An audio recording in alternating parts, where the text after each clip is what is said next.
পারবেন না। দেশের জনগণ সজাগ হয়ে গেছে, শ্রমজীবী মানুষ সজাগ হয়ে গেছে।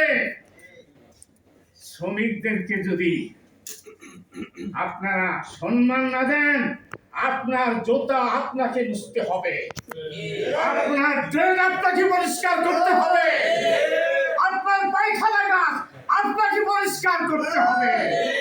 ড্রাইভিং করতে কোনো লোক পাবেন না, ড্রাইভার পাবেন না, ওই আপনার গাড়ি আপনাকেই মুছতে হবে, চলতে হবে। সম্মান করুন শ্রমজীবী মানুষকে।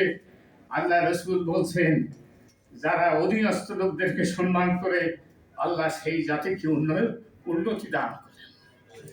আসুন আমরা আল্লাহ রাসূল নিজে বলেছেন, আমি একজন শ্রমিক, কারণ শ্রমিক না হইলে শ্রমিকের দরদ বোঝে না। এই জন্য আল্লাহ রাব্বুল আলামিন সমস্ত নবীদেরকে শ্রমিক বানাইছেন। আল্লাহ রাসূল বলেছেন, মা